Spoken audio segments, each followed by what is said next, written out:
Nice cup of Joe. Cafe. Always have a nice cup at night.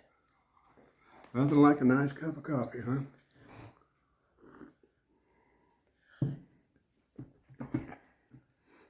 I'll try to refrain from speaking too much. No, you better say what you got on your mind. You know. So, actually, somebody mentioned a good point, brought up a good point in the comments section, and was this: why didn't Tom Dowd stop everybody and say, "Hey, boys, you need to tune"? I know why, but go ahead and say. Well, he did, but in the second round didn't work either. So he said, "I tell you what, I can put this together." And so he used part of one and part of the other to get it as close as he could. And of course, we're talking about Layla. The slide, yeah, at the end. My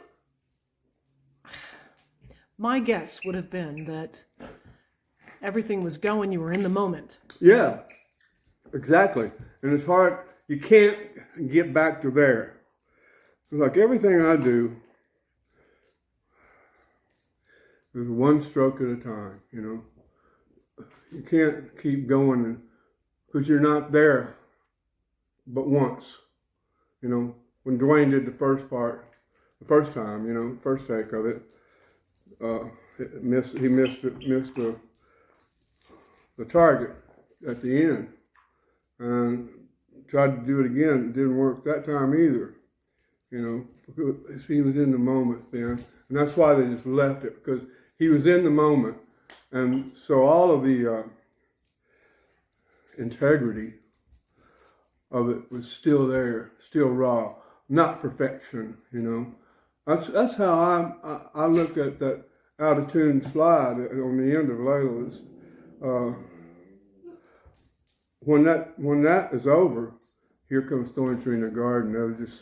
That soothes the soul, you know. You forget about the slide parts and all of that. After all these years, it all makes sense in a strange sort of way, you know. But yeah, she's having fun, isn't she? Oh, tear it up, baby. Yeah, so, I mean, I was thinking about it, and I was, you know, you imagine yourself, all you guys out there, imagine yourself in the middle of all this going down. Who in the world is going to stop and go, "Hey, Dwayne, you're not playing in tune"? It would ruin everything. No, they couldn't stop anything. They had to let it all go through. Right. And then do another take, you know, of overdubs. And when he got in the moment again, it was up there, and it's so intense that that bottle was going like here, you know. Oh, yeah? Yeah, instead of being there, it's like, you know, kind of going here and there. That's all right, you know. That's cool. Can you like talk more about that? Well, it's this thing about perfection. I mean, about Dwayne's slide.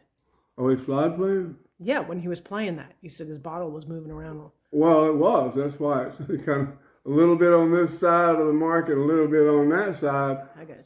Several times, you know. It wasn't that way the whole time, and the rest of the record on "I Am Yours," oh my goodness, what he played on there was just amazing. And wow, Thorn Tree. I mean, there's a thing about like one thing, do one thing, you know.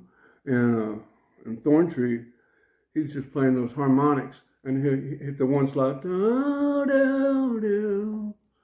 Wow. Did he come up with that? Yeah. Well, I mean, there wasn't no rehearsing Thorn Tree in the Garden. We just played it. You didn't discuss anything ahead of time? No, All we did was get a guitarist and go out there and sit in the chairs, and Tom Dowd had one mic down, and we started playing. We did the one thing, one take, and then he come back out to adjust the mic, just you know, that far, and that was the one that was on the album. So I have to ask you, that was just off the top of his head. Tom? No. Dwayne. Dwayne, yeah. Nobody told anybody what to play. Now, when he and Eric were sitting down with like Little Wing, they sat down and said, okay, you come in here, I'll come in here. You come in there, then I'll come in. And then but nobody told anybody what to play, but where it was going to happen, when it was going to happen, not what was going to happen. And it just, wow, you're sitting in the room with two master guitarists like that, they read each other without words, but that's how it is, though, art is, you understand it no matter if it's in tune, out of tune, the color's wrong or what, you understand it. Right. It comes across in being a part of it. When you finished the song, did Tom Dowd say anything about? Well, everybody must have known that there was this out of tune. When you were listening back to it, did you all look? It all worked. Tom said, "I'll take care of it. I'll so fix you it." you knew. Yeah. It wasn't something that we said, let's go out and beat it to death and get it right. It was already right. Yeah. Even that slightly out of tune thing, that comment overshadows what was done. It just saying, wow, he was out of tune. Wow, that just overshadows everything else. So people, you never hear anybody say anything about the slide he played on I Am Yours. Wow, that was incredible. But they never talk about his in-tuneness. They only talk about 3 or 4 out, and it's just because he's playing with his slide, it goes in and out. Right. So that's that. I'm like sticking up for Dwayne here, but I've heard it. Big cheer. Tore down, but just something that's been a long, long time. What did Dwayne think? Did he know it, notice it, and was he wanting? Was he wanting to change? Not much he could do about it. The way he played wasn't. No, it's he played like that. He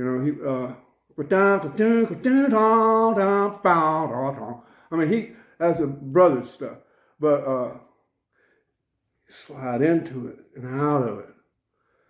He showed me how to play slide. Tuned my guitar for me. Gave me 2 Coors Seed and Cold Pill bottles. I broke one of them, and I had the other one for a long time. And I met the guy that had Delta Slide Company, and it just was weird. I had it in my pocket, and met this guy, and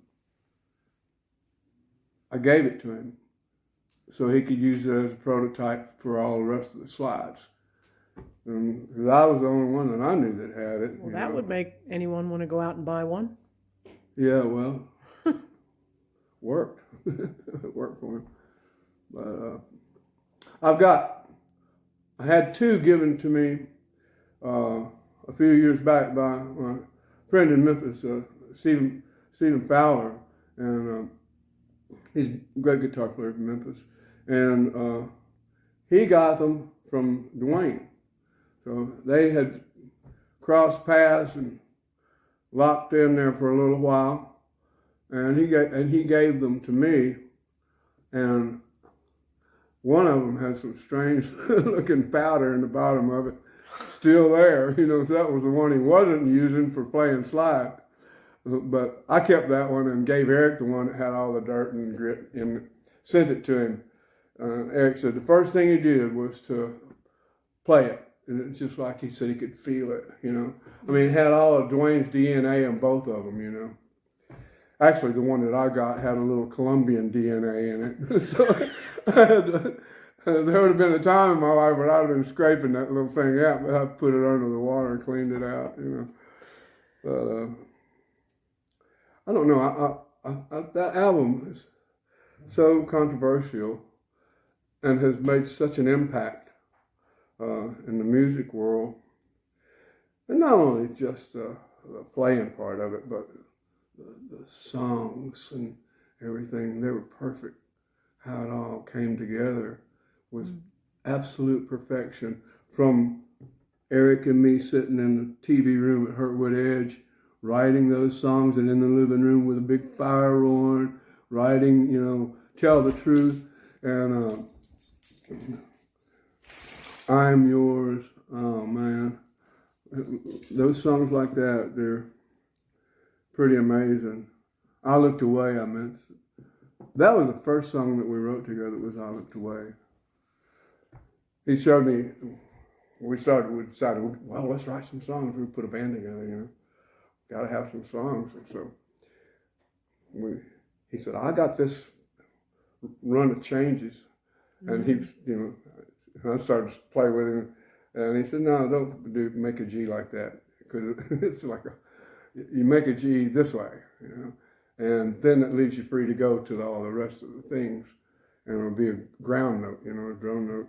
And I don't know, but there's a lot of changes going on, and I looked away, and I couldn't hang with him there.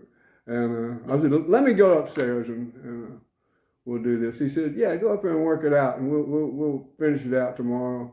Mm-hmm. And that's exactly what we did. I learned I Looked Away upstairs in my bedroom, came back down, we finished it, we wrote it, and we didn't have any of the lyrics or anything.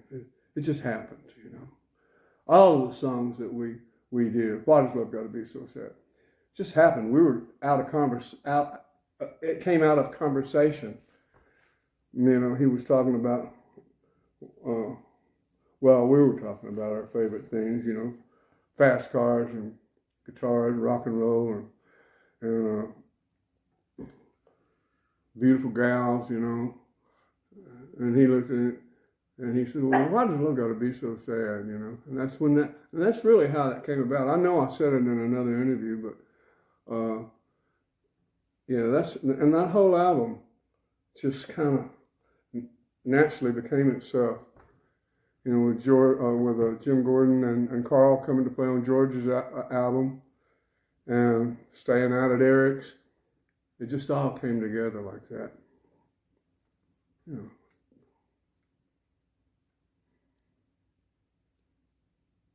You're so beautiful looking over that camera. Oh, by the way, Coco's my wife and my partner. She's just not some interviewer from downtown. No, she knows the questions to ask, and she knows me after 20 years. Somebody had some confusion about one of our discussions, and we were going back and forth. I think it was Stephen Stills or something. Yeah. We just have this is conversation. We don't have anything lined out, no footnotes or anything. It's just conversation, question answer stuff. Pete and repeat. Not like Mutt and Jeff, but fill in the blanks, Bobby. I'm a good blank filler, so. That would be it. Hope you enjoyed this little chat. That's Coco coughing and laughing in the background too. Okay. We're going to get one of those two-way cameras. Thank you very much for being with us today. This is a great interview. No, it's fun, isn't it? I'm glad everybody likes it. I'm not doing interviews. We're just I'm glad everybody likes what we're having doing. Discussions and talking. Yeah, and so that's it. We're just having a discussion and Q&A, and you and I, we've been playing for a very long time together. Ever since the day we got together. Mm-hmm. Yep, the day we got together. We've been playing and singing together ever since. Thanks to you. Yeah. Bobby Whitlock and Coco Carmel / Whitlock. Yes. Thank you. My pleasure, sweetie.